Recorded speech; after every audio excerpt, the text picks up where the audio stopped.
Hi everyone, मैं प्रिया और अपने चैनल पर आप सभी का स्वागत करती हूँ। आज मैं एक नए ब्लॉग की तरफ चलिए तो आप देख सकते हैं मेरे ब्लॉग में सबसे पहले हमारे उगते हुए सूरज और डूबते हुए सूरज के बारे में। तो ये हमारे जो सूरज हैं वो डूबते हुए सूरज हैं। कहते हैं कि उगते हुए सूरज के साथ पृथ्वी पर ना सिर्फ रोशनी का संचार होता है बल्कि उगते सूरज और डूबते सूरज को देखना काफ़ी सुंदर माना जाता है। तो चलिए दोस्तों, जय श्री राम। आप देख सकते हैं कि मेरे इस वीडियो में आपको जय श्री राम की जो छवि है वो बहुत ही अलंकृत नज़र आ रही है। और मैं इसी जय श्री राम के साथ साथ अपने इस वीडियो की शुरुआत करती हूँ, जो कि मेरे वीडियो में का जो आज का नाम है वो मेरी माँ की बगिया। आप देख सकते हैं मेरे घर के पीछे कितना सुंदर नज़ारा नज़र आ रहा है। तो चलिए, सबसे पहले हमारा जो ब्लॉग में आ रहा है वो हमारी है तुलसी माता। देखिए, तुलसी माँ एक शाकीय औषधि पौधा, आप देख जानते हैं कि इनके कितने ज़्यादा फायदे हैं। चलिए, उसके बाद हम आपको चलिए तो तुलसी माता की जय हो। और आप गूगल में तुलसी माता के बारे में आप सर्च कर सकते हैं। चलिए, अब हमारे आंगन में जशोन का बहुत ही सुंदर एक फूल लगा हुआ है।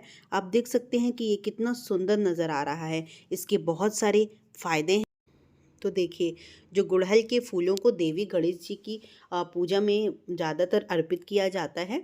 और इससे देखा जाए तो अगर आप औषधि के रूप में बात करते हैं तो इनसे कुछ जो कीट प्रजातियों के लार्वा इसका प्रयोग भोजन के रूप में भी करते हैं, मतलब रहता है। और इससे क्या आप जानते हैं कि क्या मतलब इसमें वजन घटाने में या बुखार को दूर भगाने में या एनीमिया की समस्या दूर करने में इसका बहुत ही ज़्यादा यूज़ होता है। देखिए, सीताफल एक छोटे पतझड़ी या हमेशा हरे रहने वाला उष्ण पेड़ का फल है जो अक्सर दक्षिण पूर्व एशिया या भारत में ही पाया जाता है। इसका एक विशेष ही यूज़ है।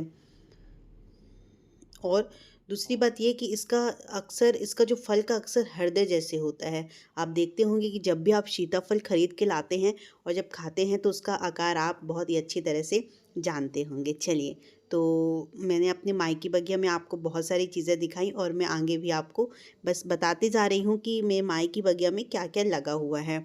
चलिए, अब आता है ये ऑरेंज। ये है ऑरेंज, जिसको अपन संतरा भी बोलते हैं।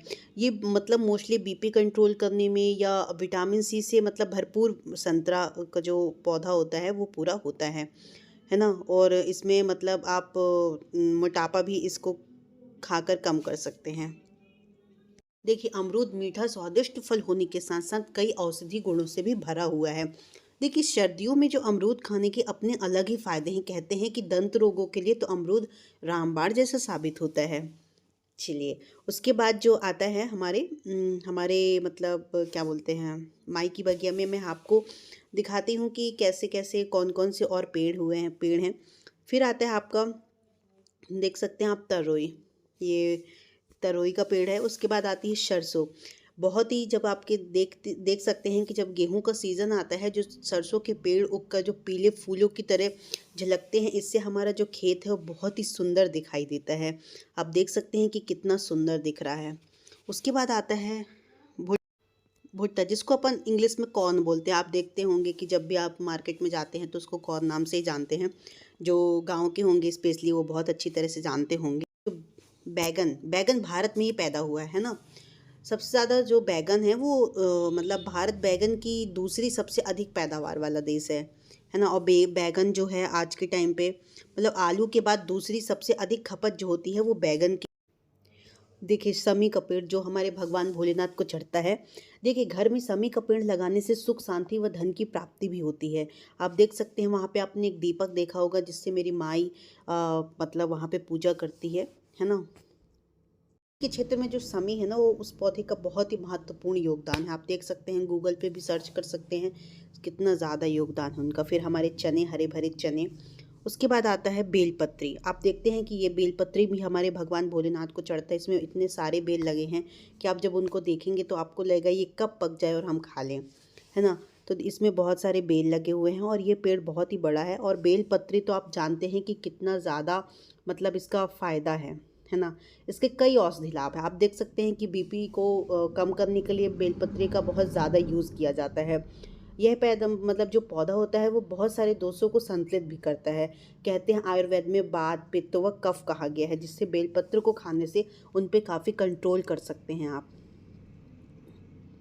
उसके बाद हमारे में आता है, ये आप देख सकते हैं, देखने से ही पता चल रहा होगा, करेला, जो कि बहुत ही ज़्यादा कड़वा होता है ना? ये बहुत ही कम लोगों को पसंद होता है।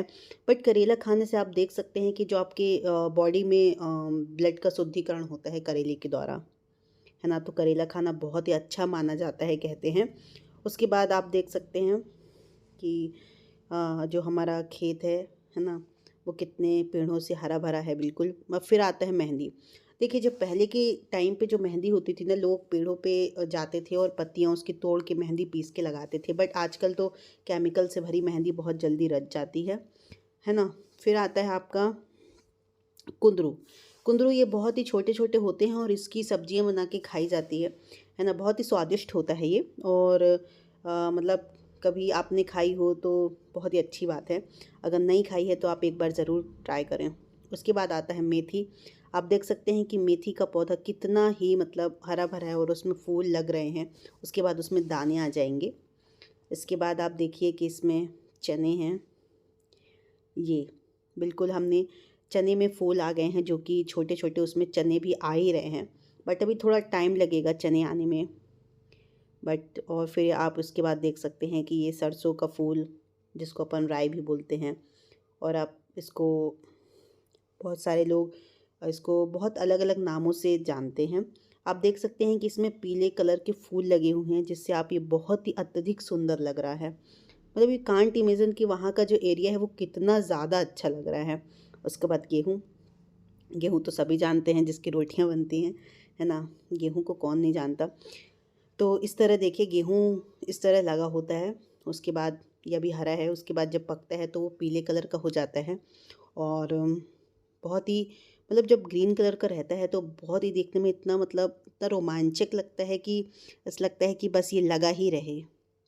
उसके बाद आती है अपनी धनिया। धनिया हमारी सब्जी की जान होती है धनिया। अगर उसमें धनिया पड़ जाए तो मतलब स्वाद क्या बोलिए, मतलब डबल ही हो जाता है यार, है ना? उसके बाद आप देख सकते हैं कि ये छोटे-छोटे मिर्च लगे हुए हैं। तीखे हैं बट बट देख सकते हैं कि मिर्च का जो पौधा होता है वो थोड़ा छोटा होता है, वो बड़े नहीं होते। और उसमें बहुत ही छोटे-छोटे बच्चों वाले मिर्च लगे हुए हैं और उसके बाजू से टमाटर का पेड़ भी लगा हुआ है, जो कि अभी बिल्कुल ही हरे हैं, पके नहीं हैं। फिर आता है हमारे माई की बगिया में केले का पेड़। केले के पेड़ उधर 2-3 लगे हुए हैं और अभी केला नहीं आया है।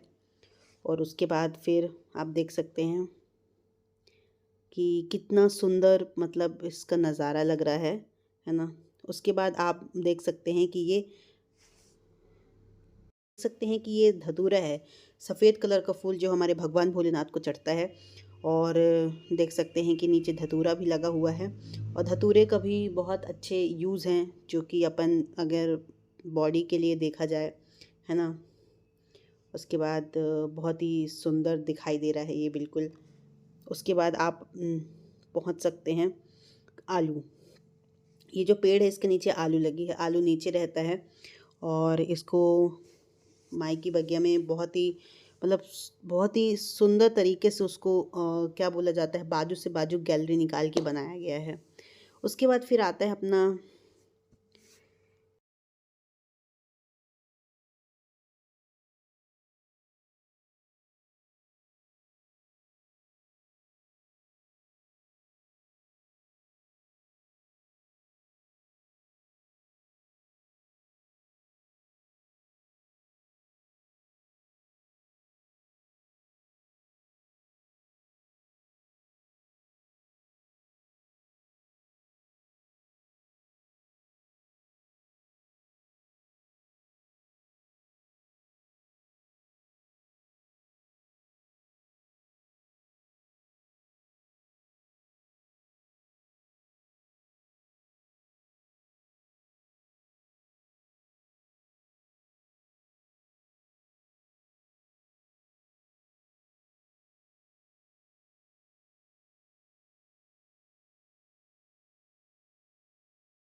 चलिए, तो मैंने अपने माई की बगिया वाले ब्लॉग में आपको बहुत सारी चीज़ें बताई और बहुत सारी चीज़ों की विशेषताएँ भी बताई।